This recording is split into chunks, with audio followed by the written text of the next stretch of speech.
Felicidades, Paco, también. Y también yo puse algo en el grupo sobre la vida de Simón Morales y me interesaría ver si me puede esclarecer la duda. Sobre el famoso timbre que él habla cuando le hace, ¿cómo se llamaba? Tico Medina, puede ser. Le hace una entrevista a él. Tico Medina, sí. Le habla de ese famoso timbre que no vendería ni por no sé cuántas perras en aquel entonces que tú dices que era una dinero. ¿Hay alguna foto de ese timbre? Porque creo por lo visto que ese timbre lo tuvo en Madrid, que es la casa de campo, en las exposiciones que hacía en la casa de campo. Sí, ahí se llevó. Lo que pasa es que a esa exposición Simón Morales participaba como cualquier uno más para intentar para que le dieran el premio. No ganó, pero sí se valoró ese timbre porque primero que causó impresión, porque era uno de los primeros timbres que Simón le ponía las incrustaciones de nácar del hueso de ballena que había aparecido en la caleta de Famara. A partir de ahí Simón empezó a trabajar y de hecho en el taller de Simón existen todavía restos de hueso de la ballena esa que apareció ahí. Yo no he visto ni conozco ninguna fotografía del timbre, solo las referencias que le hemos localizado en el periódico El País Antiguo, donde hacía referencia a los artesanos que habían participado de Canarias y destacaban el timbre de Simón. Y luego también en la entrevista de Tico Medina en el periódico provincial aparece también y vuelve a hacer referencia a que un timbre que nunca vendería, ya que ese timbre no fue llevado para vender, sino para exponer. Yo no sé si ese timbre volvió, y si volvió alguien se lo desapareció, porque cuando le preguntábamos a Juan L. por el famoso timbre, nos decía que no. Es que una vez conversando con Sergio Luzardo de Las Palmas, él me dijo que había visto una foto en casa, ahí en el taller, una foto que tenía puesta y que le parecía a él que era de ese timbre. Yo digo, bueno, yo es que no he visto ninguna, ni él, y mira que ando buscando la foto de ese timbre porque ni él mismo, ni Simón Morales, lo que yo siempre no lo veo como mes, vamos diciendo, en aquel entonces era un disparate de dinero. Sí, no. Cuando lo ofrezcan, no lo venden. Es que por eso extrañaba el valor en aquella época, porque puesto que no lo quería vender, él le dio un valor igual superior al que a lo mejor estimaba, pero no porque lo costara y fuera el valor real, sino era el valor sentimental que le daba a ese timbre y por eso le puso ese valor. Y cuando fue a la exposición y ahí vieron un valor valorado, quien iba a comprar en aquel entonces el instrumento por mucho dinero que tuviera. Quien no conocía el timbre y quien lo conocía tampoco tenía dinero para comprarlo. Sí le hemos seguido la pista al timbre ese, pero a través de noticias. Fotografía no. No, sí, Bueno, Francisco, un pequeño inciso. Le voy a decir que se levante porque está rota la silla. Y se la voy a cambiar. Perdón. Es que no estaba bien. Bueno, lo que... Prevenir es curar. Sí. No, lo que comentaba antes sobre estamos trabajando sobre con un par de, sobre todo con el cabildo de Fuerteventura y el cabildo de La Palma, a través de la consejera de Cultura del Cabildo de La Palma, cronista oficial, amiga mía, María de los Ángeles, que ha escrito todos los libros sobre La Palma, se habla sobre folclore, costumbre y tradiciones. Estamos trabajando para ver las referencias que existen en el timbre de La Palma, porque dice que yo no había oído nunca, porque siempre se ha oído el timbre en la provincia de acá y no la de allá, ¿no? De que él te había encontrado alguna referencia a un timbre, pero referidas también a un personaje de Fuerteventura, ¿no? Por eso, las primeras referencias, bien es verdad que en Las Palmas había un señor también, porque hay una referencia en el periódico, de principio de siglo, que fabricaba timbres, pero las más antiguas que hemos localizado en cuanto a la fabricación de timbres, Lanzarote y Fuerteventura. Sí. Haciendo referencia a lo que acaba de mencionar, un señor de Las Palmas, una vez investigando para una ponencia que tenía que hacer en su momento de decidir dedicarle al timbre, como afición mía, encontré en un libro que era muy parecido a lo que se suele ver de naturaleza, historia y cultura de Canarias, un señor que provenía de Barcelona, que se afincó en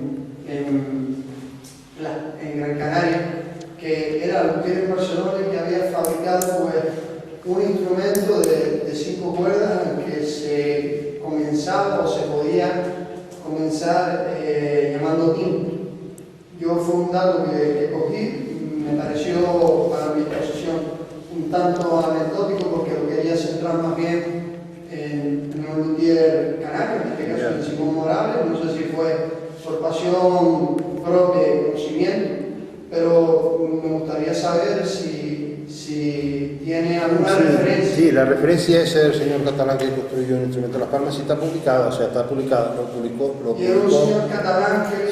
Sí, eso lo publicó Orlando, lo tiene recogido también en unos trabajos que hizo Benito Cabrera cuando hizo una memoria para presentar el proyecto al Museo del Timple. El hecho de que no haya mucha misión, yo no es que esté en contra del museo, yo creo que está muy bien que el Museo del Timple esté aquí. Lo que yo he estado en contra, lo manifesté en su día, primero como asesor cultural de Teguise y luego pues como cronista, y en cuanto he tenido oportunidad de decir que yo lo que encontraba un disparate es que ya se desmantelara lo que había sido la residencia del gobernador militar de Lanzarote, que era el Palacio Espínola, para montar un museo del Timple, ¿no? Y también en cuanto a la política se estaba llevando en principio allí, porque lo consideramos un poco, yo no digo estilista, pero que no se le daba opción a los timplistas de Lanzarote, ¿no? Sino que siempre se traían instrumentos allá. Pero bueno, eso es mi opinión particular. Dijo que no he entendido lo último que he dicho. No, o sea, cuando se... Está claro, lo del espacio que... O sea, desmantelaron un edificio que estaba... Lo mismo que he dicho de los... No, que al principio, lo que decía al principio es que la idea que yo pensaba, y lo que había oído en parte, es que el museo iba a ser como una escuela de timple, en vez de un museo de timple, una escuela donde se diera opción a la que los niños pudieran aprender a tocar el timple, a que se le diera facilidad a los timplistas, de aquí y de todos lados.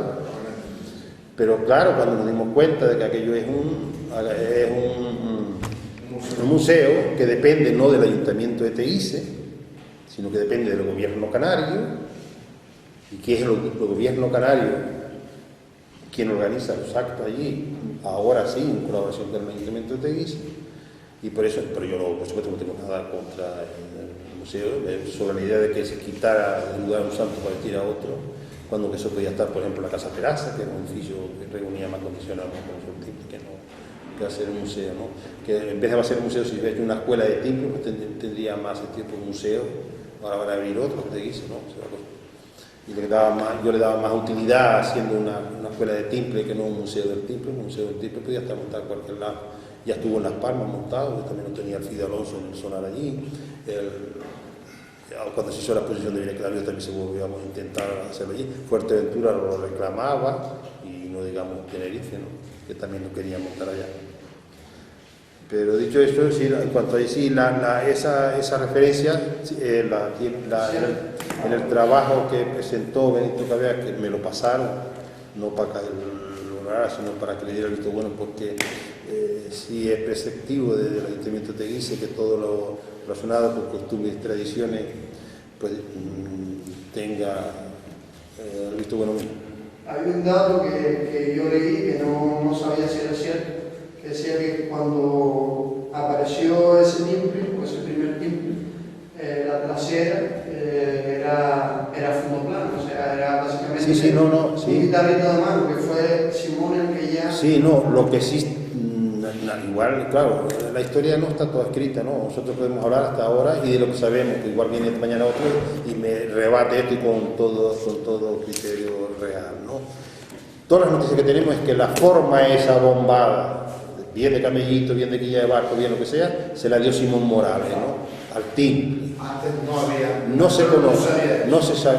Porque sí que se hacían en la guitarra ya. Sí, lo tomamos más, además hemos visto en el museo, se ve un montón de instrumentos con eso bombado. Pero al timple, Simón fue el que le dio... Porque, creo que no, es una complicación. Sí, no, claro. Bajo el punto de vista de la construcción. O sea, que es más fácil hacer una tapa. Sí, claro. Que hacer... Yo me imagino que estaría experimentando sonidos para ver si aquella forma le dio su sonido característico que tiene el timple. Él decía a veces que cuando tenía, en una de las charlas hace unos 20 y pico años que se dio allí en Teguise y hablaba Marcial Santisteba, que fue alumno de Simón, decían que cuando el timple tiene el sonido, la base plana y no abombada, es más seco, era más seco, ¿no? Claro, mientras que aquí al tener más cuerpo de aire, el sonido hace como una musicalidad bailando ahí dentro, ¿no? Que quizás ese sigue siendo ronco, porque el término se le da ronco, pero que le dio un tono musical distinto al que tenía con el piso plano. Pasa como la guitarra cuando Blas Martínez no, sino que la Sánchez con esas cosas raras, pues saca otro sonido distinto, ¿no? Yo me imagino que Simón haría varias pruebas para lograr esa sonoridad. De hecho le dio porque tocaban el timple antes de Simón Morales y lo tocaron después que Simón Morales encontraron mejor sonoridad para el timple, la forma que le dio Simón, ¿no? O sea, podemos concluir que el sonido original del timbre lo da la rodilla, el camellito que le dice famoso, y que eso partió a partir de Simón Morales en el timbre. Con las referencias que tenemos hasta ahora, si no podemos afirmar de que eso lo dio, no, la referencia que tenemos hasta ahora es que fue Simón que le dio esa forma de camellito. Francisco, la verdad que me he quedado aturdido, me ha gustado mucho su charla, su conferencia. Llevo muchos años preguntándome y muchos compañeros sobre ese origen del timple, porque hay como una parte de sombra entre los instrumentos de los que deriva y los instrumentos es decir, el timple como realidad, hay una parte oscura ahí en medio. Lo que comentaba Enrique, por ejemplo, la joroba existía y sigue existiendo todavía en guitarras barrocas. Unas son planas, otras tienen jorobas. Y entonces, claro, la guitarra barroca es el primer predecesor del timbre como guitarra de viaje. Pero claro, lo que comenta usted, que precisamente esa construcción de la joroba en el timbre, pero esa construcción de la joroba es que se asimila mucho a la construcción del barco de Rivera, de los maestros de Rivera. Es que yo lo veo en mi barrio, que soy chacalote del barrio Minero de San Cristóbal, y lo veo. Y entonces yo creía que la joroba era anterior incluso al timbre del majorero. Pero la verdad que es un dato, con estas referencias que se tienen, que a mí me deja personalmente muy... No, digo no porque Simón cuando compra el primer timple y empieza a hacer instrumentos allí, él empezó a hacer timple plano, hay timple plano de Simón Morales. Ajá. ¿Y se conservan esos timbres? Juan el hijo tenía uno allí, hecho por él, plano, lo cual quiere decir que él estudió el timple, él trabajó el timple hasta por el Estado. Cuba fue hacerlo plano. Plano, claro, él venía allá porque el timple no había plano. Estilo del cubano o algo así. Y luego sí, yo me imagino que estudió, a él le gustaba, él sabía música por el padre. El padre sabía música, le gustaba tocar también, entonces me imagino que también se interesaría por obtener, y ese es el mérito que tiene Simón, ¿no? De que no solo se dedicaba a fabricar, sino que fabricó un timple que bajo su punto de vista tenía la sonoridad que él quería y gustó después, puesto que los que tocaron después tocaron plano y tocaron camellito, pues le gustó más el camellito. Lo que me gustaría hacer una observación que usted pasó de puntilla muy elegantemente, pero qué lamentable, ¿no? Que esto de la falta de interés por la cultura es un mal endémico de Canarias, o sea, que no haya documentación de qué era lo que se hacía. Bueno, lo primero que no hay documentación de los prehispanos, ¿no? Que cuando se llegó aquí nadie estuviera interesado en comentar y en documentar qué era lo que había. Y segundo, de lo que fue ocurriendo durante todos esos años, ¿no? Por eso hay puntitos sueltos, por ejemplo, sí, la gente que empieza a investigar dice sí, cuando vino el Le Canarien, en los dibujos del Le Canarien, ¿no? Aparecen instrumentos cordófonos de estos que venían, que llegaban ahí. Algunos se preocupan citarlos, ¿no? Pero no hay una continuidad del trabajo, no hay. En cierta ocasión, En cierta ocasión, la Sánchez me dijo, dice, si algún día quieres investigar de la cultura prehispánica, vete al Museo de París. De Lisboa o de París. Blas Sánchez emparenta con la guitarra romántica el timple. Lo que pasa es que existe una cuestión, y es que la guitarra romántica, aunque es un pelín, un fisquito antes que el timple, es contemporánea por estas fechas, ¿no? Guitarra romántica se empezaron a construir pues, a partir de 1800, ¿no? Y esa es la cuestión. Pero a ver, hay una guitarra que no sé yo, porque la verdad que no he investigado sobre el tema, es de 5 cuerdas dobles Sí. de orden doble, son 5 órdenes. de 5 órdenes, en el que la tercera estamos en do bajo. O sea, que tiene la afinación ya del timbre, Pero con la cuerda si le cortada. quita, claro, si le quita la cuerda grave y deja la octavada, es la afinación exactamente del timbre. Y es un instrumento con joroba. O sea, es que es demasiado similar, como para decir, es que da la casualidad que en Europa se construyó un instrumento con la misma afinación, con joroba, solo que con cuerdas dobles, y que no tenga... No tiene espacio para cortar. Pero claro, que no esté nada documentado. Eso pasa con otros instrumentos que tienen casi la misma afinación, pero con la cuerda, con la tercera cuerda del timbre, como estaba más bajo, estaba más alto, pasa ya de expresión. Que bueno, que puede esa la misma nota y yo decía, es el igual, si es lo mismo que para cuerda o algo así. Está claro que ya en aquel entonces se viajaba muchísimo y esos instrumentos iban de un lado para Claro. otro. ¿Quién nos dice que a lo mejor algún instrumento de los que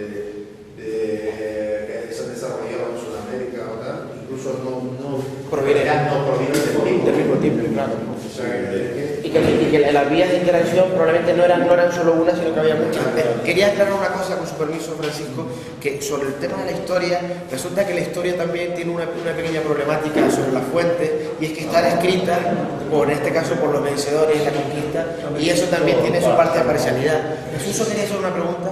No más que nada una pregunta, sino siempre me ha extrañado, ya que estamos entre todos y que aquí hay un tipo de cultura y mucha gente hemos investigado cada cual por su lado y cada cual pues, ha intentado saber y que hemos intentado resolver pues, esa pregunta que tenemos, que es de dónde viene el timbre, de dónde pudo provenir, de dónde el maestro Simón encontró. Yo a mí me gustaría, por ejemplo, el tema de la afinación, o sea, que coincide casi con la cuerda que le faltaría a lo que leer y la cuerda que le hemos incluido nosotros, o no le hemos incluido, sino que también puede ser casualidades de la vida, pero no, ese resalto de que Simón viajó a Cuba, en Cuba pues está más cerca que lo que está Canarias de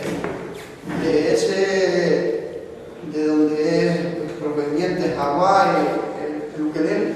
Claro, nosotros estamos hablando de forma, estamos hablando de guitarritos pequeños y tal, pero también tenemos una afinación que estoy comentando ayer, antes mismo, pero coincide mucho en la única cuerda que le falta al ukelele o la única cuerda que le sobra al timbre, dependiendo desde el punto de vista de que nos pongamos, ¿sabes? Que igual... Si me permiten un elemento de reflexión, aquí en Canarias nosotros se ha estado, en la época prehispánica, se momificaba con una técnica que recuerda mucho a lo que se utilizaba en Egipto. Sí. ¿Qué pasó? Realmente los egipcios estuvieron aquí, los canarios fueron allá y volvieron y tal, o que dio la casualidad que se desarrollaron dos cosas simultáneamente en distintos sitios. Hay estudios que hablan de que hay como una especie de conexión que va más allá y que hace que de repente, digamos, tribus o razas que no tienen absolutamente ninguna conexión desarrollan las mismas cosas a la misma vez. Sí, hay un dato hasta hace unos años, 10 años, en todos los libros de historia que se habla sobre Canarias, no se refiere en concreto a Canarias en general. Las referencias más antiguas sitúan entre 300 y 900 años las construcciones, no los elementos que aparecen que tienen mayor antigüedad. En unos trabajos que están haciendo aquí en Lanzarote, y no han sido publicados todavía, y están constatados ya a través de las pruebas del carbono 14, hablan de 10.000 años antes de Cristo, lo que cambia completamente toda la historia de Canarias. Con el 1500 hasta la fecha. Claro, sí, se pone referencia en el libro de historia y los trabajos se han hecho sobre arqueología. Y estamos hablando de impuestos. Y esa relación entre África, Canarias y América, a raíz de lo que comentaba, lo vemos a través de una figura, o sea, el diablete. El diablete de Teguise es una mezcla de costumbres y tradiciones africanas, Canarias y América. El diablo, los chiquillos de la villa le gritan el eguá, no saben por qué, creen que se refiere a la lengua, el lengua, ¿no? Y resulta que el eguá es un dios de los orixas, de la región de los Yoruba, del norte de África. Y en los libros de acta del Cabildo de Lanzarote, sabe que el Cabildo está en Teguise, aparece registrado que quien toca el tambor, o sea, el único instrumento que tenemos referencia durante muchos siglos es el tambor, y no lo toca ningún canario, lo tocan los negros africanos. Y cuando no hay negros, porque los reyes, los señores de la isla, los señores Herrera y Peraza, los venden para América en la fiesta de Corpus, que es donde salía el diablete, con una danza que tocaban los negros al tambor, dice, danzan sin música de tambor porque los negros fueron vendidos a África. Por eso, cuando se estudia la música, se debía también de tocar este tema, porque no habla de que ningún canario sabía tocar ni tocaba el tambor tocaba. Y luego hemos visto estos negros africanos que se llaman ñáñigos en Cuba, que pasaron por Canarias como esclavos, y cuando llegaron a Cuba, en las distintas representaciones que hace una figura parecida al diablo de Teguise, se les llama ñáñigo, van con el garabato, que es ese palo atado a una vejiga de cuero, y golpea. Vemos que allí están los ñáñigos tocando el tambor en la actualidad, y en San Francisco de Llave siguen saliendo los diablos con los esclavos negros. Aquí no, porque la iglesia lo prohibió cuando salían en Corpus, y a partir de Corpus lo mandó para la calle, porque dice que hacía un diablo en una fiesta religiosa, ¿no? Salieron tocaron para afuera. Sin embargo, el tambor sí es un elemento presente en todas las islas, y sobre todo las islas occidentales, sí, es un elemento patrimonial cultural, ¿no? Sí, pero habrá que buscarlo en principio, porque en el libro de arte están publicados, no ahora no está la saca. Pero puede ser que la herencia tamasí del canario, que la bebé, que es el sustrato nuestro, haya traído el tambor a... Sí, no, lo que está claro es que las primeras actas, que después fueron quemadas, las anteriores fueron quemadas por los moros en las distintas invasiones que ha sufrido la isla, de la primera de 1618, está en el Museo Canario, una copia ya está en Teguise, a partir de 1618 hasta 1600 y pico estuvieron los diablos danzando. Aquí el tambor lo tocaban los negros.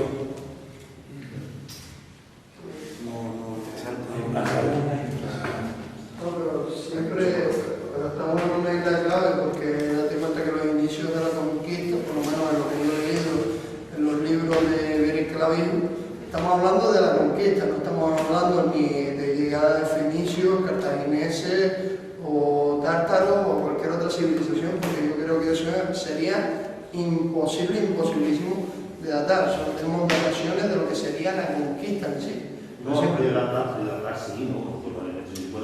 La llegada sí, pero a ciencia cierta, la llegada a la costa antes de la conquista y la llegada de las almenaras no he citado la llegada, he citado las primeras construcciones, que eso es lo que se ha datado. Las primeras construcciones, no los utensilios ahí, a lo mejor de... ¿Qué consecuencia, Francisco, tendría de que esa prueba de carbono 14 con 10.000 años sea tan... No, si fuera cierto, cambia completamente la historia de Lanzarote, porque aparecen semillas de árboles en Lanzarote. En esos yacimientos se han encontrado semillas de árboles en Lanzarote, está seco, ¿no? Semillas incluso del vino, semillas de vid. Claro, y estamos hablando de 10.000 años. Eso es el volcán, ¿no? La zona del volcán se refiere. Sí, bueno, lo que llama el volcán. Más o menos. Porque algo conozco yo de eso, que dieron una conferencia que... Y el amigo Juan también sabe algo de eso. Sí. Juan Lemer, que eso fue hacia el movido de la zona que tapó el volcán. Él sabe, no. Digo que está sin instruir porque se está trabajando. De hecho, ahora hay un equipo trabajando aquí en Lanzarote de la Universidad de Las Palmas, continuando con el trabajo. Eso salió así. Y que sigan por muchos yo creo que estoy francamente emocionadísimo con esta conferencia de Francisco.